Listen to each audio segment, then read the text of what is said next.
Hello friends, welcome to our channel. இன்றைக்கு நம்ம எதை பற்றி பார்க்க போகிறோன்னா, ஆபிரகாமின் கானான் தேசத்து பயணம்.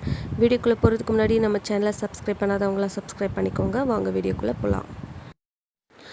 ஆபிராம் நோவாவின் மகன் சேம் வம்ச வழியில் பிறந்தவர். இவருடைய தகப்பன் தேராகு மற்றும் சகோதரர் 2 பேர் நாகூர், ஆரான். ஆபிராம் மற்றும் நாகூர் தங்களுக்கு பெண் கொண்டார்கள். ஆபிரகாம் மனைவியின் பெயர் சாராய். நாகோருடைய மனைவியின் பெயர் மில்காள். சாராய்க்கு பிள்ளை இல்லாதிருந்தது. மற்றும் லோத் என்பவன் ஆபிராமின் சகோதரனான ஆரானின் மகன். தேராகு மற்றும் ஆபிராமும் அவன் மனைவியாகிய சாராயும் மற்றும் லோத்தும் ஊர் என்கிற கல்தேயர் பட்டணத்தை விட்டு கானான் தேசத்துக்கு பிரயாணம் பண்ணி போகிறாங்க. அப்பொழுது அவர்கள் ஆரான் என்னும் இடம் மட்டும் வந்து அங்கே இருந்து விட்டார்கள். ஆரான் என்னும் இடத்திலே தேராகு மரித்தான். தேராகு மரிக்கும் பொழுது அவனுடைய வயது 205 இருந்தது. ஆபிராமின் தகப்பன் தேராகு மரித்த பின்பு கர்த்தர் ஆபிராமை நோக்கி, நீ உன் தேசத்தையும் உன் இனத்தையும் உன் தகப்பனுடைய வீட்டையும் விட்டு புறப்பட்டு நான் உனக்கு காண்பிக்கும் தேசத்துக்கு போ. நான் உன்னை பெரிய ஜாதியாக்கி உன்னை ஆசீர்வதித்து உன் பேரை பெருமைப்படுத்துவேன். நீ ஆசீர்வாதமாய் இருப்பாய். உன்னை ஆசீர்வதிக்கிறவர்களை ஆசீர்வதிப்பேன், உன்னை சபிப்பவர்களை சபிப்பேன். பூமியிலுள்ள வம்சங்கள் எல்லாம் உனக்குள் ஆசீர்வதிக்கப்படும் என்று சொன்னார்.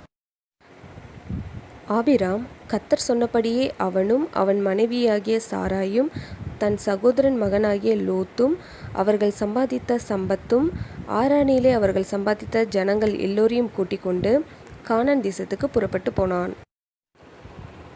ஆபிராம் அந்த தேசத்திலே சுற்றி திரிந்து சீகேம் என்னும் இடத்துக்கு சமீபமான மோரே எனும் சமபூமி மட்டும் வந்தான்.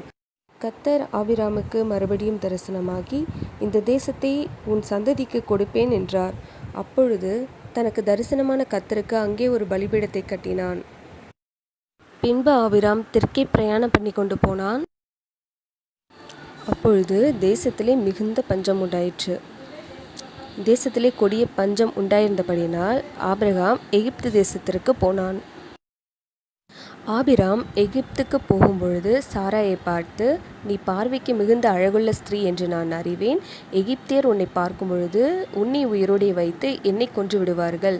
உன்னின் நிமித்தம் நான் பிழைக்கும்படி நீ என் சகோதரி என்று சொல் என்றார்.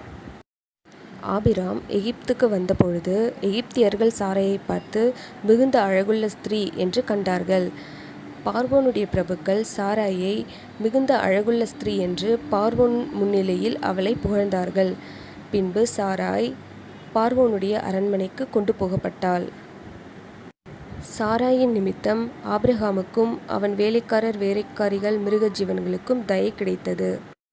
பின்பு பார்வோனையும் அவன் வீட்டாரையும் சாராயின் நிமித்தம் மகாவாதைகளால் கர்த்தர் வாதித்தார். அப்பொழுது பார்வோன் இந்த ஸ்திரீ நிமித்தம் நமக்கு இப்படி நேரிட்டது என்பதை அறிந்து இவள் யார் என்று விசாரித்தான். அப்பொழுது பார்வோனுக்கு ஆபிராமின் மனைவி சாராய் என்பது தெரியவந்தது.